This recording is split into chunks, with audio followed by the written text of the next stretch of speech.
Your Steve Jones Show podcast is loading now. The Steve Jones Show podcast is sponsored by Purdy Insurance. Visit Purdy Insurance on Market Street in Sunbury or visit online at purdyinsurance.com.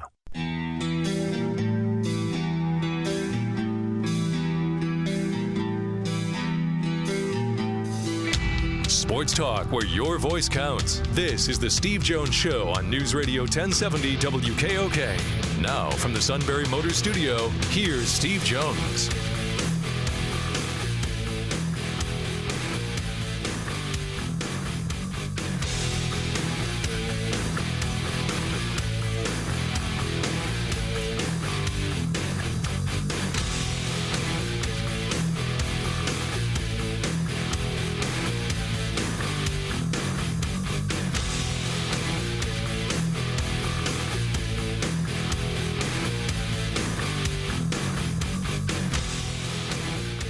Good afternoon, everybody. It is the Steve Jones Show on a Monday as we start a new week here on News Radio 1070 WKOK. Matt Catrillo here with you.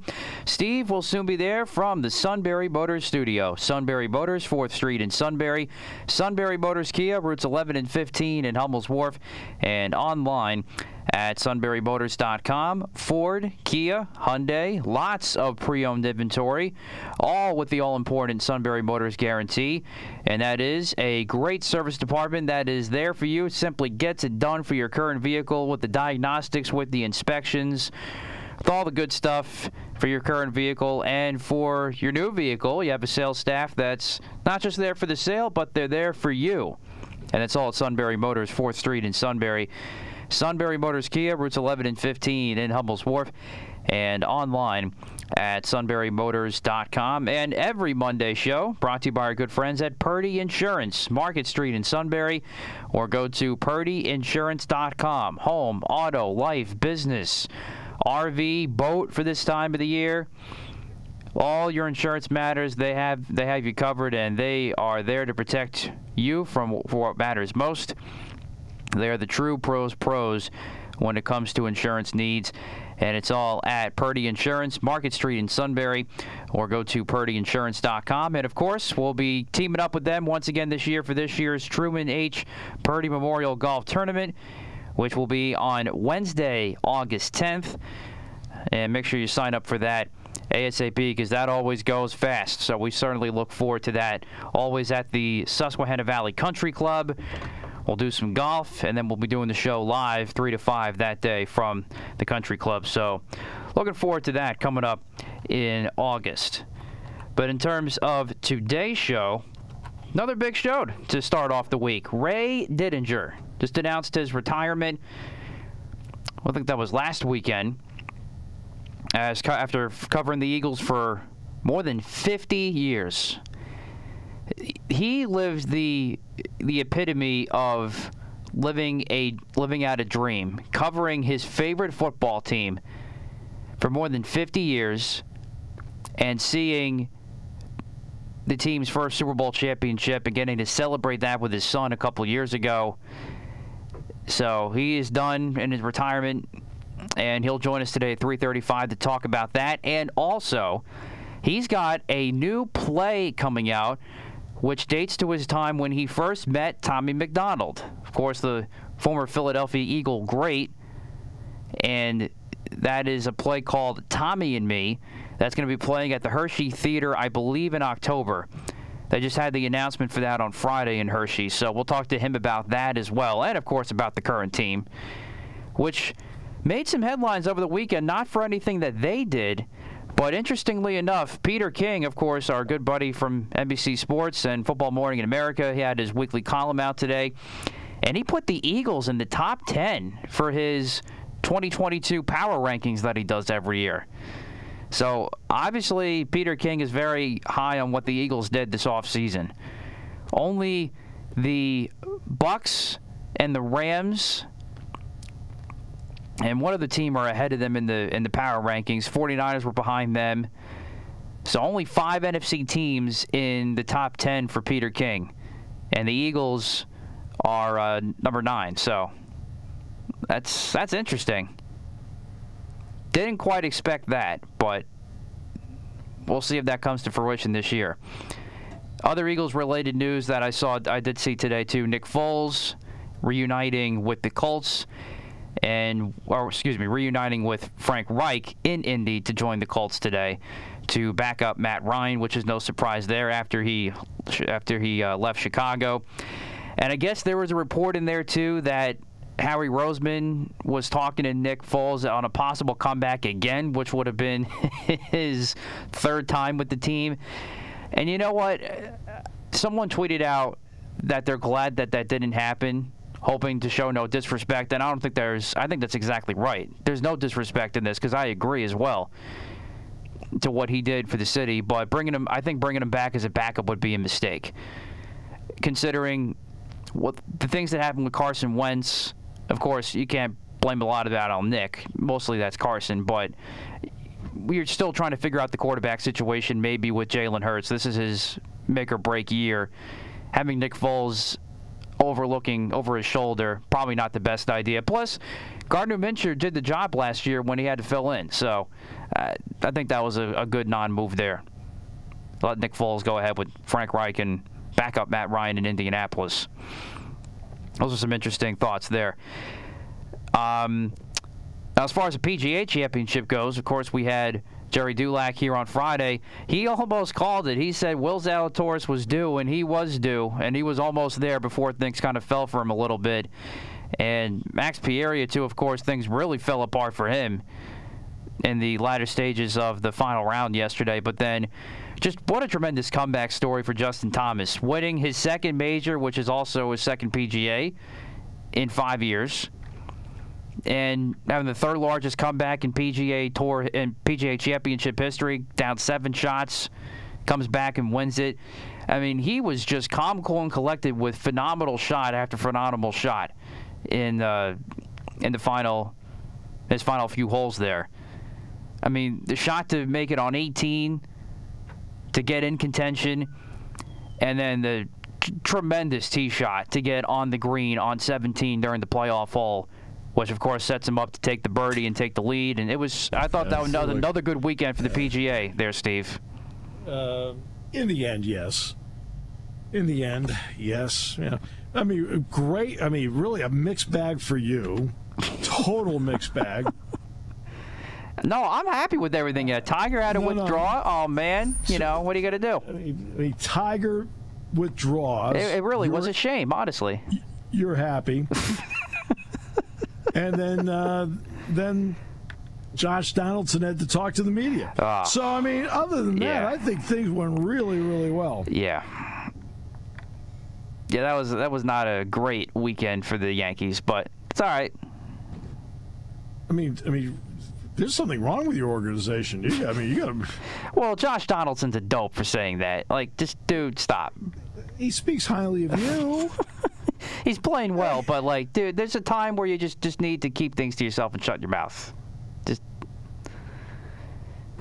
not that saying it had anything to do with what the White Sox did last night in particular. Of course, Tim Anderson hit the 3-run bomb to blow the game open, but whatever. You're going to have off weekends. It's a long season.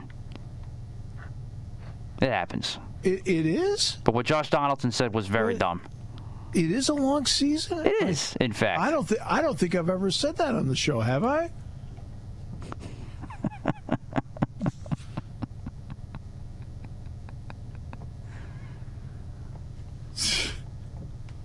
As for the PGA, part of what gets people going in terms of interest on a golf tournament is, what's the leaderboard? We spent yesterday, for the most part, looking at a leaderboard that, quote, was not attractive. How about that? It was kind of going along because, McIlroy falls back. Justin Thomas, to his credit, was 7 back, so he wasn't on the leaderboard for a long time. Then just kind of kept working his way up. And it wasn't what you would call an exciting leaderboard. And all of a sudden, then at the end, Pereira makes the big mistake I don't know if it's a big mistake of hitting driver there. He hit driver there all week, so he hit it again. He just, he hit it and it rolled into the creek, like square into the middle of it. Okay. And then at that point, everything kind of fell apart. This does go to the thought process of backing in. And I always say, backed into what? You play 72 holes. So you're saying that he lost the tournament, but didn't Thomas on what hole was it? Was it 6? Shank one? But because it was on 6 and not 18? What? I don't know. That's what gets, and I always hear that stuff, and I'll sit back and go, nah, that's not really how it works. Hey, Max Troutman's in running the show today. Maxie, good to have you on board. Thank you. Appreciate it. Great to have you here, Max. That's good to be here, for sure. It's great to, I mean, suddenly out of nowhere, this is the first time I felt secure on the show in a while. Get the lingerie on the deck. Call the janitor.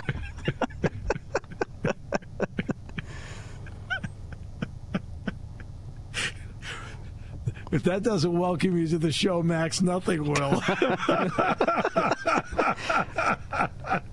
Could be felt more welcome right now. Yeah, that's exactly right. Yeah, Max is a Phillies fan. He just saw the Wild win yesterday at Citizens Bank Park. He's a Sixers fan. He's a Seahawks fan, which is interesting, but he's Flyers. And, of course, he's a Penn State fan, so he's a good fit. There you go, Max. There you go, Max. Yep. You'll fit in. When it comes, I mean, but you're a Seahawks fan. So you're not an Eagles fan. Well, they're like the Eagles of the West. It's always this. It's similar, Yeah, but you've had an A+ quarterback as opposed to a C+ one. Well, I'm not. No,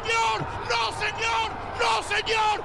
We have about a D- quarterback right now. So Well, you got Drew Lock now, and there seems to be a lot of confidence that Drew can get it done. All right, so. Oh, DK Metcalf is sitting there going, am I going to get a second contract? I mean, I'm hoping. We got Ray Didinger on the show today. We have Nate Bauer on the show today. We were trying to get Josh Donaldson on the show. That ain't going to work.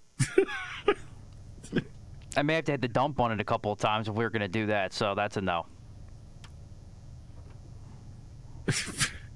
This is your guy. This is Captain Spider Tack. Yeah, this is embarrassing.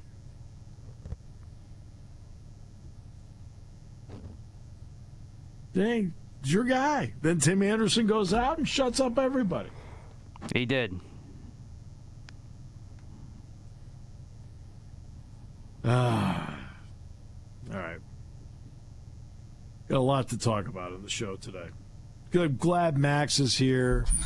I'm glad you're a Phillies fan, Max. That's I think that's great. Big win yesterday. Gene Segura getting a big hit to win it for them, and that's great. The Pirates yesterday. Let's go. Good news. And then bad news, and bad news. The good news is the Pirates scored 4 runs. The bad news is it was all off Yadier Molina, the catcher. The other bad news is they gave up 18 runs. And the other bad news is they gave up 2 home runs to a 90-year-old guy. So other than that. But they still won a game despite getting no hit. Yeah, but you know what's happened, though, to be honest with you? You know something? The Pirates right now are 4 games up on the Reds. That's not a big gap. The Pirates have settled into being the Pirates. They're now playing 400 baseball. Every once in a while, just for a couple jollies, look at the standings, not just at your team. I try. You don't. I mean, I mean, the Twins are playing 6'10" baseball. Have you ever talked about them? No. Yeah, but I already Mets. knew the Twins were mediocre at best, so there you go. They're playing 6'10" baseball. Yeah, they're playing good right now, but I need to see more from them. The Mets, Oh, yeah, I knew about the Mets. despite all the injuries, they got their 2 top pitchers out. And by the way, bad news about Chad Green, and that is, I hate when I hear stuff like that. Tommy John surgery. And I think Chad Green's a good pitcher, by the way. Always have liked Chad Green as a pitcher. I feel awful that he's needs Tommy John. It's a bad. Yeah, it's not like where he fits in with the Yankees and the whole thing. Although I find it interesting, the Yankees aren't using Chapman to close. Have you noticed that? Well, can't really say I blame him with the way he's pitched lately. Well, no. I mean, look, we're in a Babe Ruth baseball game. I don't pick him to close. All right, we'll come back with more in a moment. Great to have you with us today. Brought to you by Purdy Insurance, Market Street in Sunbury on News Radio 1070 WKOK.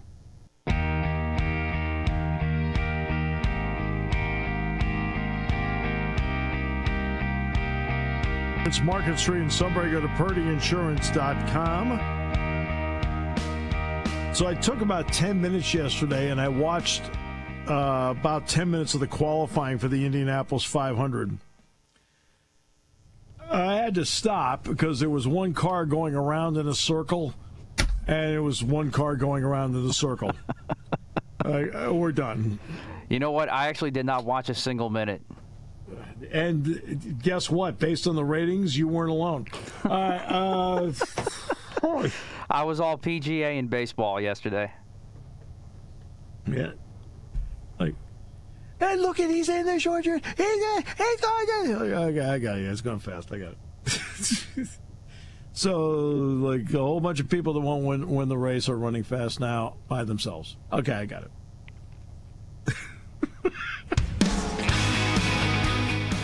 I could hear the corner office now. I hate this show. Most likely, yes. Now, on Sunday, will I watch the race? Yes. On Sunday, I will watch the race. Watching qualifying is the equivalent of watching the third preseason game. I think the third preseason game's a little bit better, but that's just me. No. Remember, with the third preseason game is now what used to be the fourth preseason game. I know, but still. No. The fourth preseason game, nobody plays. Right? In fact, the fourth preseason game are all the guys Doug Whaley thinks should be playing in the game. Doug, no. Doug, no. Really nice job. Taking your calls at 800-795-9565. This is the Steve Jones Show on News Radio 1070 WKOK. Now, from the Sunbury Motor Studio, here's Steve Jones. Today's show brought to you by our good friends at Purdy Insurance, Market Street in Sunbury. Go to purdyinsurance.com. Auto, home, life, business, motorcycle, boat, whatever it may be. They'll do everything they can to save you money and make sure you're fully insured. Insurance has never been more important. That is Purdy Insurance, Market Street in Sunbury. Go to purdyinsurance.com. It is great to have with us on the show one of the all-time greats in this profession or any profession, Ray Didinger. Ray, welcome back. It's great to have you with us. Thanks, Steve. It's always great to be back with you. How you doing? Doing great.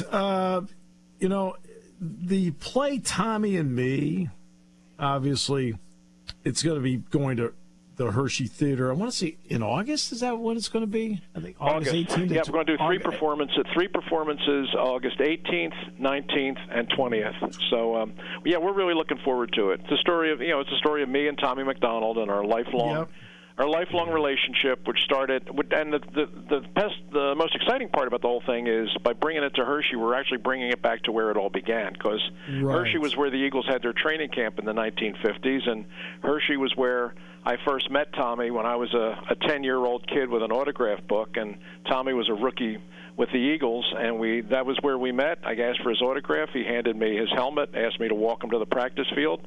That was how we met, and 1998, the two of us were standing together on the steps of the Pro Football Hall of Fame. It was quite a journey. Yeah, it is an incredible journey, and to have it come to life in theaters and so forth, what is that like for you to have that story told? It's beyond wonderful. It really is. I just always felt that it was a unique story. I don't know that there's anyone quite like it, that a little boy, a 10-year-old boy, looking up to his football hero, actually develops a relationship and a friendship with him over time. And then later on, when I became a sports writer, that I found myself in a position where I could kind of lead the charge to try and get Tommy into the Pro Football Hall of Fame. And then when it finally happens in 1998, he turns around and says, "I want you to be my presenter." And we get to take that ride through the streets of Canton and stand on the steps of the Hall of Fame side by side. The little 10-year-old kid from Hershey and the all-pro wide receiver reunited at the Pro Football Hall of Fame. It's a wonderful story, and I always wanted to write it. I always just thought it was a really nice, feel-good kind of story that people would enjoy. And I had never written a play before, but I thought, well, let me give it a try. If the story is so good that the story really just kind of tells itself. I mean, you don't have to be Eugene O'Neill to turn this into a good play.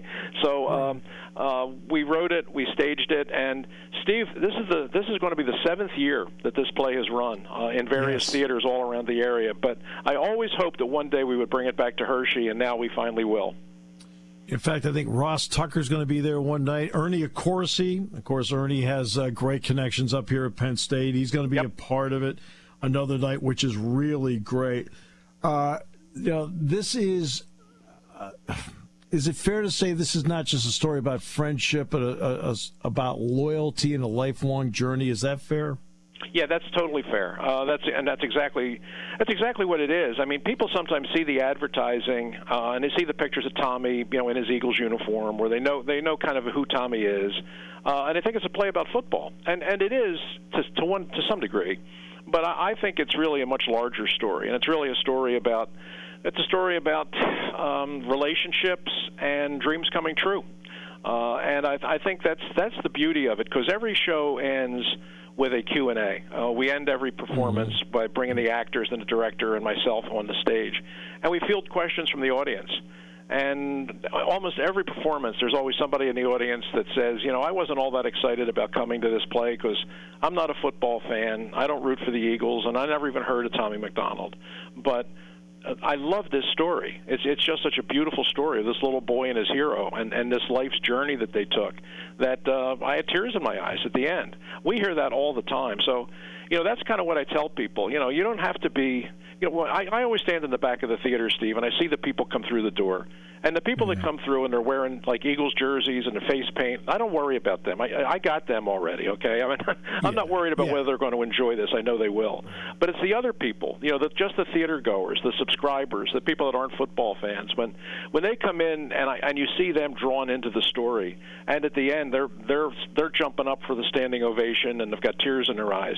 That's when as a storyteller you've really accomplished something, and that happens every night. And I know it's going to go double in Hershey because there's that connection there. I mean, so much of the story is built around Hershey and the town of Hershey and that era in the 1950s when pro football really did come to Hershey, Pennsylvania. That's a big part of the story, and I think people are really going to enjoy that.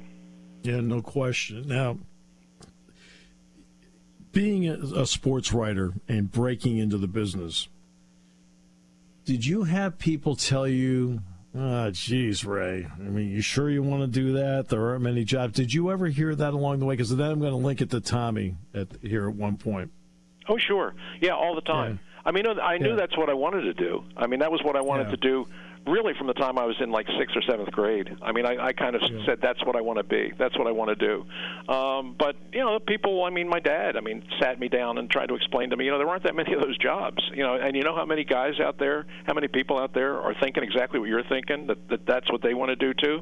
You know how tough the competition's going to be? You know how remote the chances are? And I did, but I felt, it didn't change my mind. This is what I wanted to do. I really felt that this was what I was meant to do.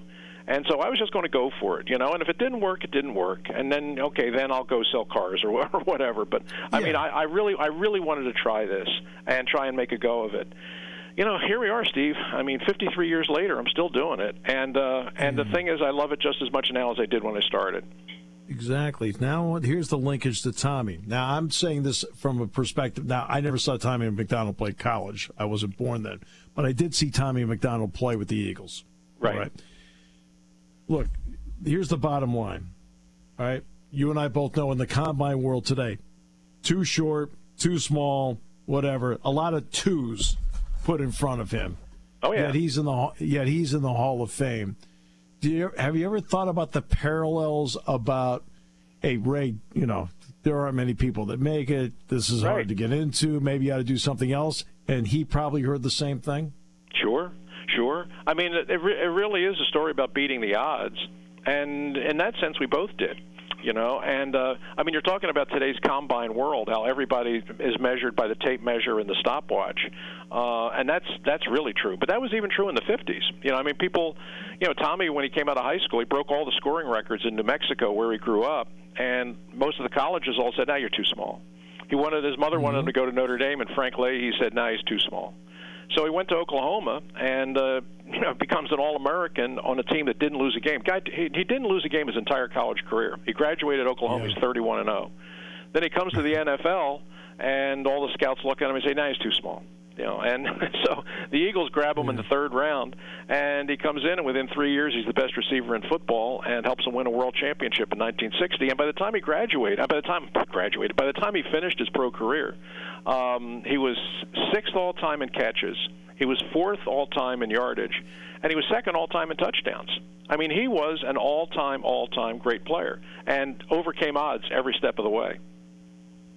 That's okay. The guy I work with every Saturday for the past 25 years was just heard his name on radio where a guy going after the Steelers job said he would have been a backup special teams guy. So, I know. That's a very good example. As great a player as Jack was, and a great player all through his college career. Yeah, I was covering the NFL in the early 70s, and I heard the scouts, and I loved him. I saw him play at Penn State, and I said, "This guy's a great player, and he's going to be a great pro. There's no question in my mind." And I tell the scout, "Nah, he's too small. No, he's too small. He can't play." But that's the beauty of the whole thing. That to me is that's why I watch the NFL draft with a smile on my face every year, because every year you have the pundits, and every year you have the experts and the draftniks, and they have all the answers, right? They know every 40 time, they know every vertical jump. They have all the answers about who's going to make it and who's not. And in the end, they're wrong, just the same as the rest of us are wrong. There's, as Seth Joyner has often said to me, and Seth Joyner, 8th round draft pick, who became a great player. Seth always says, there's no instrument that's been made yet that can measure the human heart. And that is so true. It borders on cliche, but it's absolutely true. You can measure the height, you can time them in the 40, you can do all of that stuff, but you can't look inside the guy. You don't find that out till you put him on the field and let him play. And the great ones, that's where they'll show themselves. And there's also that to be a lot of the great ones, quote, know how to play the game. Mm-hmm. Tommy was what, 5'9", 170? Somewhere in that neighborhood? 5'9", yeah. They listed him at 5'11", 185, but he was actually 5'9", 170, and less than that at Oklahoma. Right. Well, you have to know how to play. What were a couple of areas where you can tell us where Tommy McDonald, not just with athleticism, but with his brain, made plays? Well, Norm Van Brocklin and Sonny Jurgensen, who were his 2 quarterbacks in Philadelphia, both over time said that he had the best hands of any receiver they ever played with. Yeah. And I can say this as someone who saw every game he played as an Eagle. And I'm not this is no exaggeration, and this is not a figure of speech. I never saw him in all his time with the Eagles ever drop a pass.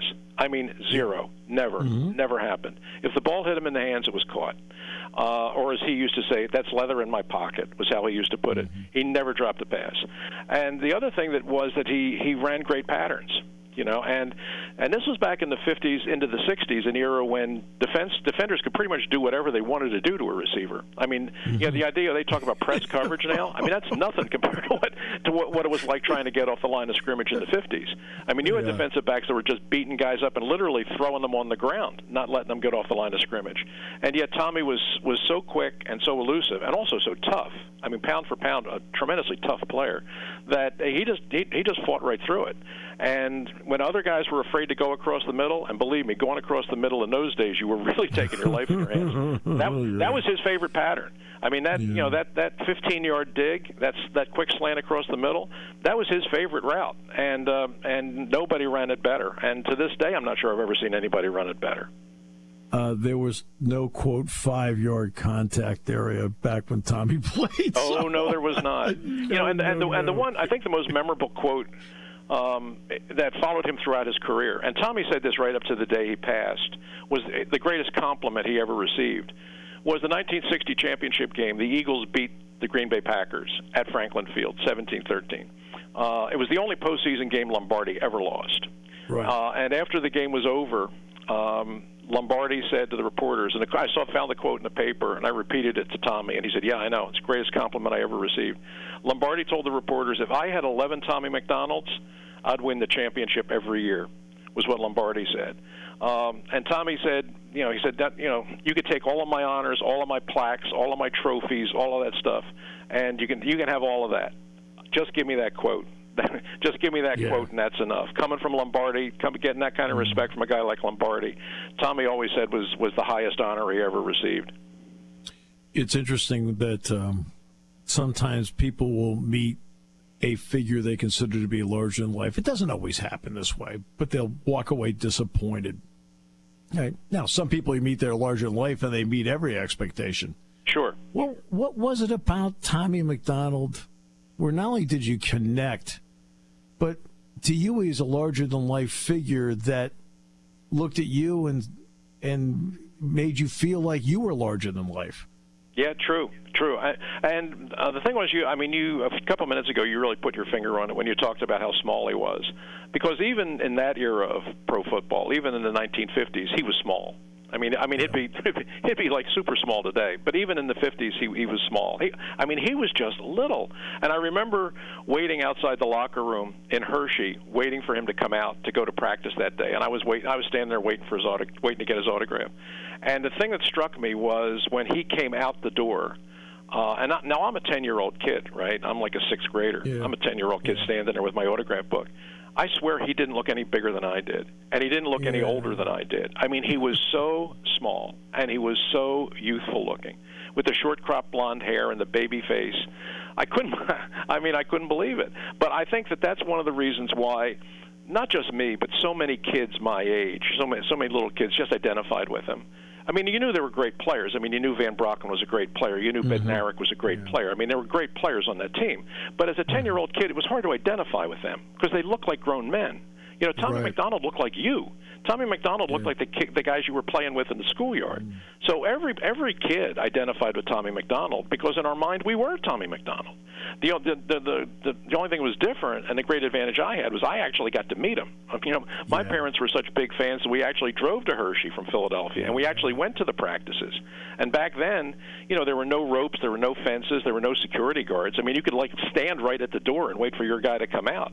So that was where I met Tommy, and he just put his arm around me, handed me his helmet, put his arm around me, and said, "Come on, let's take a walk." And that was how it all started. And in 1998, it wound up with both of us standing there at the Hall of Fame. Amazing story. And that's, you asked me how did it become a play. It was just that. It was such a crazy, wild, wonderful story that I said, I have to write this. I have to share this with people because it's just too good. It's too good not to share. It's not just another football story. It's a story that surrounds football. I think that's fair. And you do these Q&A sessions. What's the best question you ever had in the Q&A session about the play?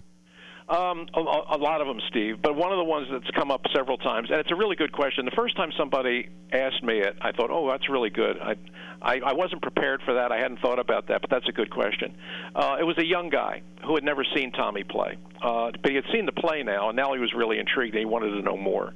And he said, just from my frame of reference, I've never seen, I don't remember football back then. I only see the game today. Who is Tommy McDonald? How would you compare Tommy? How would you express Tommy McDonald in contemporary terms? Who is he like?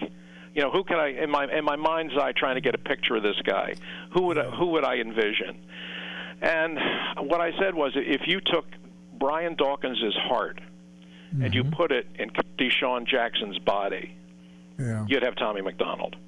And that's really kind of what it was. I mean, you know, what Deshaun Jackson brought to the Eagles and what he brought to the NFL in terms of that game-breaking explosiveness. I mean, every time he touched the ball, he had a chance to score a touchdown, and was always making the big play at the big moment. That kind of talent, combined with the incredible, indomitable will that Brian Dawkins brought to the field, you put the two of those together, and you have a pretty good approximation of Tommy McDonald. And while the Eagles and everybody else is in training camp, this will be in Hershey, August 18, 19, and 20. Yeah, and you mentioned that we've got a different host each of the nights to handle the Q&A. So we got Ross Tucker the first night. We got Dennis Owens from the Harrisburg TV anchor is going to do it the second night. And on the final day, the Saturday afternoon matinee, Ernie Accorsi is going to do it. So it's going to be a great run, and it's such a thrill for me, and really the cast too. I mean, we've had all the same actors since we started, and for all of us to be bringing this back to Hershey, where we know it all started. In the theater is in the building that was actually the players' dormitory back in the 1950s. I mean, to have all of this connect this summer is something I know we're all looking forward to. In fact, it's right out there in that corner where you probably first met him, right? Yep. It's all right there. And the beauty of it, and one of the things I feel best about, Steve, is the fact that Tommy lived to see it. You know, Tommy actually got to see the play. He came with his wife, the kids, the grandchildren, and they came to see the play. And, you know, we've had a lot of people come and see it, and a lot of people enjoy it, but nobody enjoyed it as much as he did. just seeing him in the audience and just seeing him laugh and point at the stage and say, yeah, that's it. I remember that. I mean, to see how much he enjoyed it was, to me, that's the best part of the whole experience. It has really been a wonderful, wonderful ride. Absolute pleasure to spend any time with you. This is another great. I mean, I know this is 6-7 years, but it's just great you've been able to do this. So congratulations on its success. Thank you, Steve. And when it rolls into Hershey, I hope you and Matt are able to get down there and catch a performance. I think you'd really like it. I would love to. Thank you so much for the invitation. We appreciate that. All right, Steve. You take care. Talk to you anytime. Ray Didinger, the legendary one. It's great to I think for people to see a great human interest story about friendship, loyalty that happens to, by the way, to surround football. And that is terrific. And it's called Tommy and Me. We were going to write a play called The Suit and Me, but we didn't want to write it. No. Get the lingerie on the deck. Call the janitor. It's well written, by the way. What do you say we go down? We should go down there for that, Matt. I would definitely be down for that. I want to see this play very badly. Yeah, I think I think it just sounds awesome. I smell a road trip to Chocolate Town. There we go. All right, we'll take a break. We'll come back with more in a moment. Nate Bauer next half hour here on News Radio 1070 WKOK. When car repairs get difficult. Well, I just don't know. Me neither. We get good. Sunbury Motors. More than quality new and used cars, Sunbury Motors specializes in complicated auto repair diagnosis. They can handle intricate repairs and even complete auto body with service open Monday through Friday, 7 till 4. And Sunbury Motors has made simple repairs easy. Maintaining your vehicle is necessary. Finding the time to do it is difficult. Welcome to Sunbury Motors Quick Lane. Open 7 till 4, Monday through Friday. Just walk in or call ahead. Relax in their remodeled waiting room with Wi-Fi, beverages, and snacks. While Sunbury Motors factory trained techs take care of your oil change, tire alignments, brakes, and inspections. Quick Lane, 6:30 to 6, Monday through Friday. Saturday, 6:30 till 2. Sunbury Motors, Ford and Hyundai, North 4th Street, Sunbury. And Sunbury Motors Kia, routes 11 and 15 in Hummel's Wharf. We take the out of auto repair. For nearly 100 years, Purdy Insurance has been your locally owned, family-operated source for insurance products. With a staff of over 20 and partnerships with some of the industry's most trusted companies, Purdy has the experience and resources to get the job done. Whether you need personal, home, and auto, or complex business insurance solutions, Purdy will help you navigate through the process. Call today at 570-286-5855, or better yet, stop in their Sunbury office to see what Purdy Insurance can do for you.